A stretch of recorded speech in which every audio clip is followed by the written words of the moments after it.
Mis estimados estudiantes y público en general, tengan ustedes muy buenos días, muy buenas tardes y muy buenas noches. Mi nombre, licenciado en Administración de Empresas, Ramiro Alfredo Paucara Mamani, catedrático del Instituto Tecnológico Don Bosco y de la Universidad Pública del Alto, Bolivia. En esta oportunidad vamos a abarcar la temática denominada la empresa. Y como uno de los primeros acápites vamos a empezar a definir a la empresa. Pero vamos a definir a la empresa desde tres puntos de vista. Primero, definamos a la empresa desde el punto de vista económico. ¿Qué es la empresa desde el punto de vista económico? Una empresa es aquella unidad económica que agrupa y organiza al talento humano, los recursos económicos, los recursos materiales y los recursos inmateriales con la finalidad de poder fortalecer su patrimonio. Cuando hablamos de que agrupa y organiza el talento humano, nos referimos a todo el personal que trabaja dentro de la empresa. Cuando nos referimos a los recursos económicos, nos referimos a ese recurso monetario que las empresas tienen generalmente en los bancos o en sus cajas chicas. Cuando nos referimos a los recursos materiales, nos referimos a todos los activos con los cuales cuenta la empresa, tales como edificios, maquinarias, equipos de computación, terrenos, entre otros. Cuando nos referimos a los recursos inmateriales, nos referimos a las patentes, a los derechos de autor y también, ¿por qué no decirlo?, a la denominación y a la razón social de las empresas. Cuando hablamos de denominación y razón social de las empresas, nos referimos al nombre que tiene la empresa, que llegado un momento determinado, el nombre de la empresa puede llegar a tener un valor monetario, ¿no? Entonces, todos estos aspectos tienen la finalidad de fortalecer el patrimonio de la empresa. Esa es la definición desde el punto de vista económico. Ahora vamos a definir a la empresa desde el punto de vista jurídico. Antes de definir a la empresa desde el punto de vista jurídico, vamos a decir que las empresas son personas jurídicas. Nosotros somos personas naturales. Nosotros como personas naturales tenemos derechos y obligaciones. Las empresas como personas jurídicas también tienen derechos y obligaciones. Nosotros como personas naturales tenemos derecho a un nombre, a tener un nombre. Las empresas también tienen derecho a tener un nombre. Y ese nombre en el ámbito jurídico y en el ámbito, desde el punto de vista jurídico, para denominar a una empresa o para dar un nombre a una empresa se la denomina como denominación o razón social. En ese sentido vamos a decir que desde el punto de vista jurídico una empresa es aquella persona jurídica dotada de una denominación o razón social capaz de contraer derechos y obligaciones ante la ley. Vuelvo a recalcar, el término denominación o razón social es el nombre de la empresa. La denominación está relacionada con un nombre ficticio que puede tener la empresa y la razón social. En la razón social, cuando se designa un nombre a una empresa, en este nombre siempre entran los apellidos o los nombres patronímicos de los socios, ¿no? O de uno de los socios. Esa es la diferencia básica. Vuelvo a recalcar, la denominación generalmente es un nombre que se le da a la empresa de manera ficticia o un nombre ficticio que se le da a la empresa y la razón social está relacionada con el apellido de uno o varios socios de la empresa.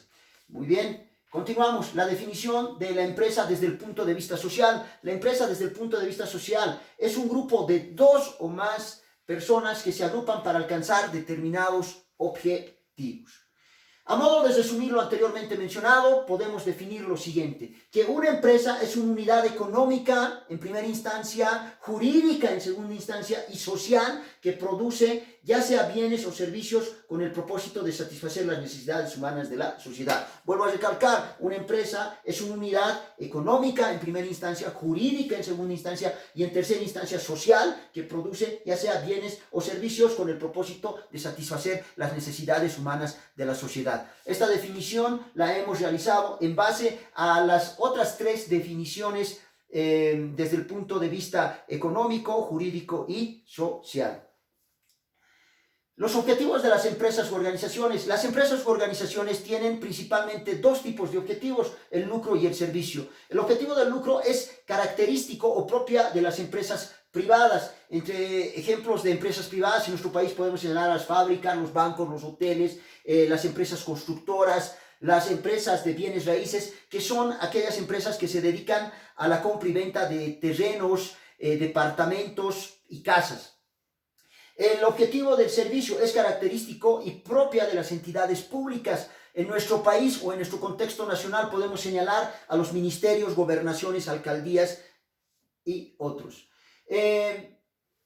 Vamos a hablar ahora de los factores constituyentes de la empresa. Entre los principales factores constituyentes de la empresa tenemos al factor humano, al factor económico y financiero, al factor material y al factor técnico-administrativo. El factor humano está conformado por todo el personal que trabaja en una empresa. El factor económico-financiero es el recurso monetario con el que funciona la empresa. El factor material está conformado por los bienes tangibles, tales como edificios, instalaciones, maquinarias, equipos de computación, entre otros. Y dentro del factor técnico-administrativo, el factor técnico-administrativo se constituye en el conjunto de procedimientos y sistemas aplicables en una empresa. Como ejemplo, podemos señalar el sistema de contabilidad, las técnicas de reclutamiento, las técnicas de evaluación del desempeño, las técnicas de selección del personal y las técnicas de inducción. Vamos a decir que las técnicas de inducción en esta parte, como inducción como tal, vamos a decir que la inducción es el hecho de que cuando un personal nuevo ingresa a la empresa hay que entregarle el organigrama, hay que entregarle el manual de organización y funciones, los manuales de procedimientos e inclusive hay que presentar a este nuevo personal al personal que trabaja dentro de la empresa. Hay que presentarle al nuevo personal, a todo ese personal que trabaja dentro de la empresa, además de hacerle conocer las instalaciones. Las empresas tienen diferentes técnicas de inducción, ¿no? La que he señalado es una técnica de inducción, es un ejemplo de técnica de inducción. Bueno, en este sentido vamos a pasar al otro acápite, que es la clasificación de las empresas. Vamos a, en esta oportunidad, señalar la clasificación de las empresas desde 4 puntos de vista. La primera, clasificación de las empresas por su tamaño. La siguiente, la clasificación de las empresas por su actividad o giro.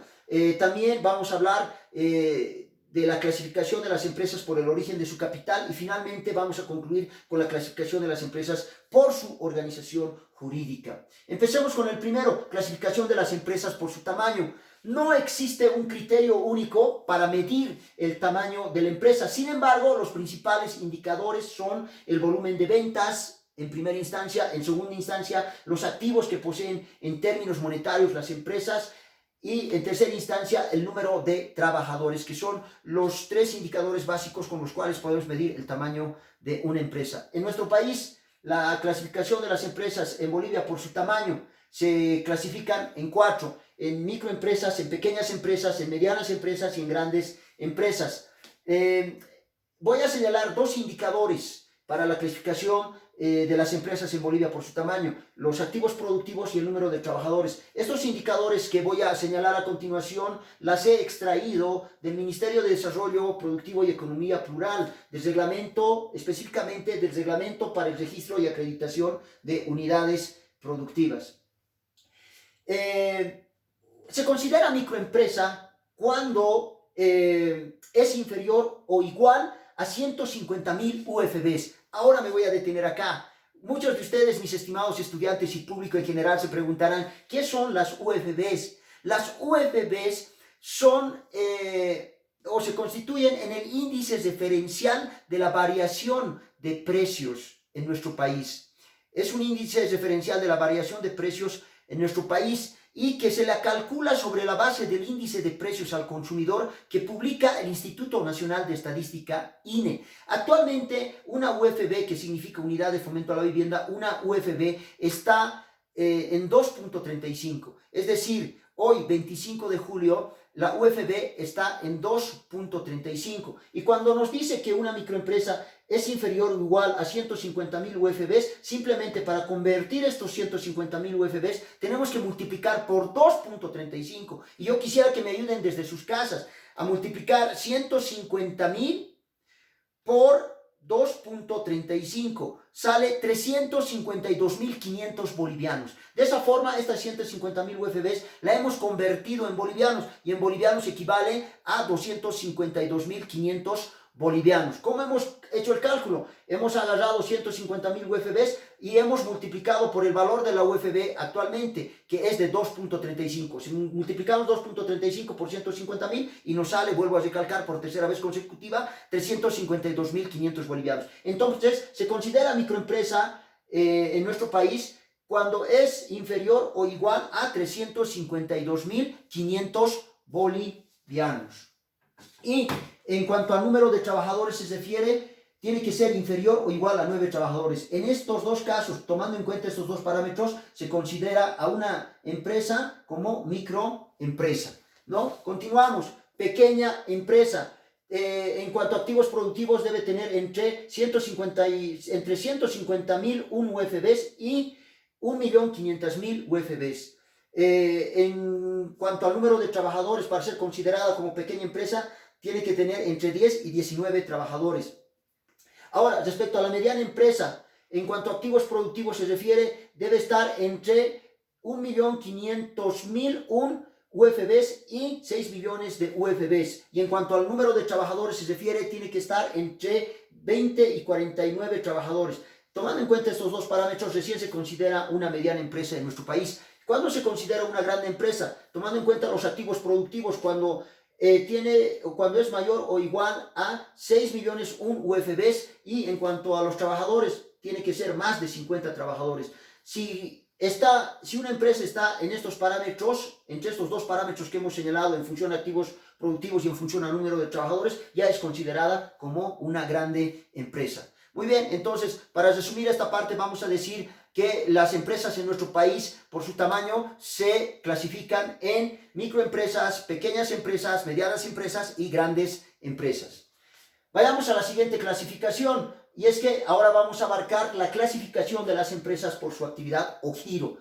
Se clasifican en industriales, comerciales y de servicios. Vuelvo a recalcar, las empresas por su actividad o giro se clasifican en industriales, en comerciales y en empresas de servicios. Las empresas industriales, a su vez, se subclasifican en extractivas, manufactureras y agropecuarias. Las empresas extractivas se dedican a la explotación de recursos naturales, ya sean renovables o no. Ejemplo, las empresas madereras, las mineras, las petroleras, entre otras.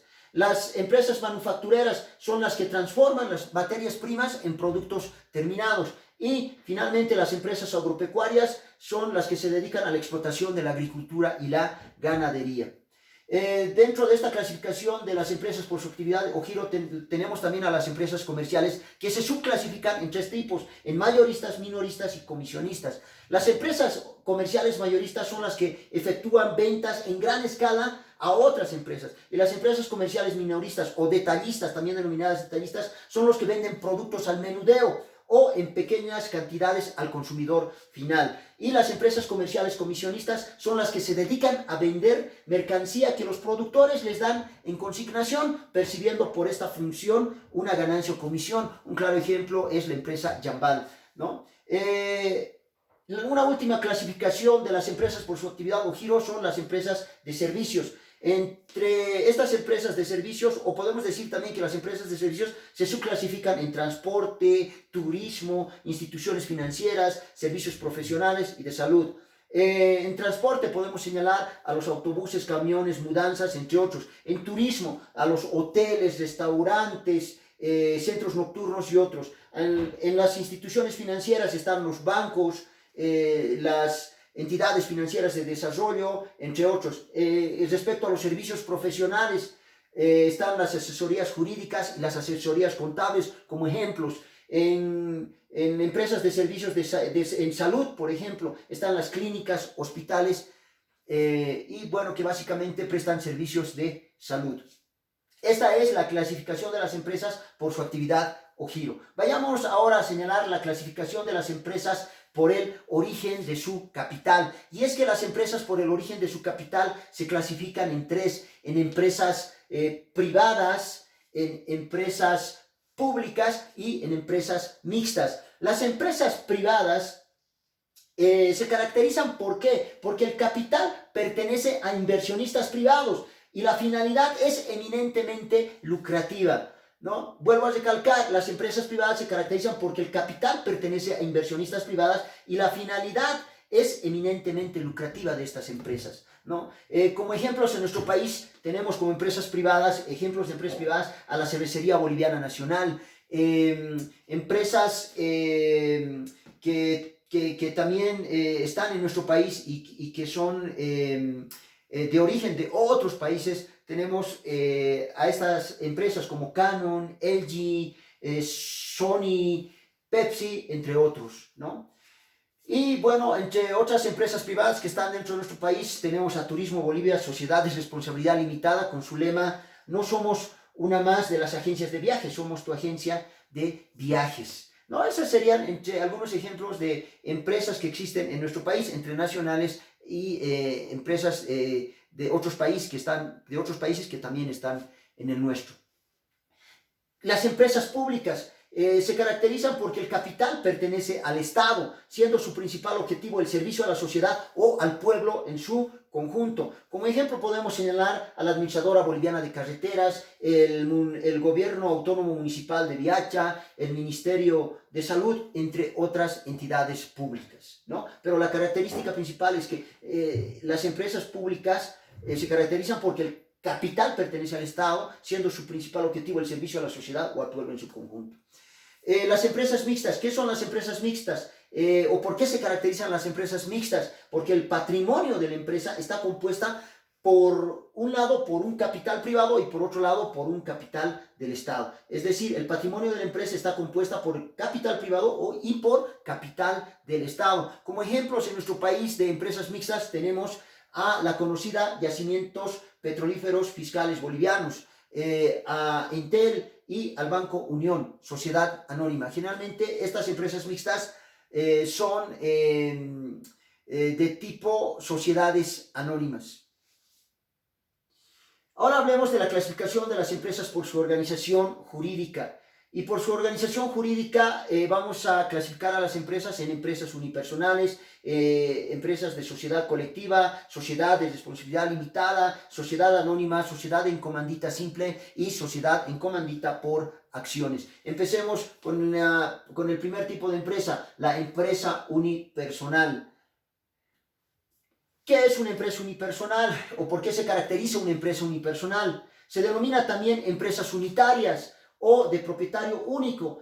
Este es el responsable en forma limitada, de forma limitada o ilimitada de todas las obligaciones sociales de la empresa. Vuelvo a recalcar, las empresas unipersonales se denominan también empresas unitarias o de propietario único. Y este propietario único es el responsable de forma ilimitada de todas las obligaciones sociales que pueda contraer la empresa. Las sociedades colectivas o la sociedad colectiva. En la sociedad colectiva, todos los socios responden de las obligaciones sociales en forma solidaria e ilimitada. Esa es una característica de la sociedad colectiva, y es que en esta sociedad colectiva todos los socios responden de forma ilimitada por todas las obligaciones sociales que contraiga la empresa ante el Estado y ante los consumidores. Y eso lo dice el artículo 173 del Código de Comercio de Bolivia. El otro tipo de sociedad que existe en nuestro país son las sociedades de responsabilidad limitada. En las sociedades de responsabilidad limitada, los socios responden hasta el monto de sus aportes. El fondo común está dividido en cuotas de capital que en ningún caso puede representarse por acciones o títulos valores. Vuelvo a recalcar, en las sociedades de responsabilidad limitada, los socios responden hasta el monto de sus aportes. Eso es una característica fundamental que tienen las sociedades de responsabilidad limitada. La otra característica fundamental de las sociedades de responsabilidad limitada es que la sociedad de responsabilidad limitada no podrá tener más de 25 socios, ¿no? Y eso lo estipula el artículo 196 del Código de Comercio de Bolivia. Debo decir enfáticamente que en nuestro país la mayoría de las empresas que tenemos acá son de tipo sociedad de responsabilidad limitada, una gran mayoría. Y como ejemplo de sociedad de responsabilidad limitada podemos mencionar a la Boliviana de Bienes Raíces. La Boliviana de Bienes Raíces es un ejemplo de sociedad anónima. Podemos señalar a Turismo Bolivia, sociedad de responsabilidad limitada. Y podemos señalar a Inmaplast, sociedad de responsabilidad limitada. No, tenemos muy pocas empresas que son sociedades anónimas a propósito de nuestro país, y tenemos más empresas con características de sociedad de responsabilidad limitada. Eso es algo que hay que tomar muy en cuenta, ¿no es cierto? Muy bien, pasemos a la clasificación, continuamos con la clasificación. Ahora vamos a hablar de las sociedades anónimas. Las sociedades anónimas. En la sociedad anónima, el capital está representado por acciones. En la sociedad anónima, el capital está representado por acciones. La responsabilidad de los socios queda limitada al monto de las acciones que hayan suscrito. Entonces, es una característica de las sociedades anónimas, y es que el capital está representado por acciones y los socios simplemente van a ser responsables hasta el monto de las acciones que hayan suscrito. La sociedad anónima llevará una denominación referida al objeto principal de su giro, seguido de las palabras sociedad anónima o su abreviatura S.A. Esto lo estipula el artículo 128 del Código de Comercio de Bolivia. Como ejemplos de sociedades anónimas en nuestro país tenemos a la Cervecería Boliviana Nacional, sociedad anónima, al Banco Nacional de Bolivia, que también es una sociedad anónima. Prácticamente todos los bancos en nuestro país son de característica sociedades anónimas. Y finalmente el Banco Unión, que también es una sociedad anónima. Esto implica que estas empresas se manejan por acciones. Sociedad en comandita simple. La sociedad en comandita simple está constituida por uno o más socios comanditarios que solo responden con el capital que se obligan a aportar, y por uno o más socios gestores o colectivos que responden por las obligaciones sociales en forma solidaria e ilimitada, hagan o no aportes al capital social. Esto se estipula en el artículo 184 del Código de Comercio Bolivia. Vamos a decir que en las sociedades en comandita simple existen dos tipos de socios. Uno que son los socios comanditarios y otros que son los socios gestores o colectivos. Los socios comanditarios solamente se limitan a responder por el aporte que han realizado a la empresa en términos de capital. En cambio, los socios gestores no solamente pueden realizar o no aportes, los socios gestores son también los que trabajan dentro de la empresa. Por esa razón es que son responsables de forma solidaria o ilimitada ante las obligaciones sociales que tenga la empresa con el Estado. Las sociedades en comandita por acciones. En la sociedad en comandita por acciones, los socios gestores responden por las obligaciones sociales como los socios de la sociedad colectiva, y los socios comanditarios limitan su responsabilidad al monto de las acciones que hayan suscrito. Solo los aportes de los socios commanditarios se representan por acciones. Bueno, respecto a las sociedades en comandita por acciones, existen dos tipos de socios también, ¿no? Uno que son los socios gestores y otro que son los socios comanditarios. Los socios comanditarios limitan su responsabilidad hasta el monto de las acciones que hayan suscrito. En cambio, los socios gestores responden de las obligaciones sociales de forma solidaria e ilimitada respecto a las obligaciones sociales que tengan ante el Estado, ¿no? Entonces, esa es la característica de una sociedad en comandita por acciones. Gracias por su atención y me despido con esta frase. Lo maravilloso de aprender algo es que nadie puede arrebatárnoslo. Gracias y hasta otra oportunidad.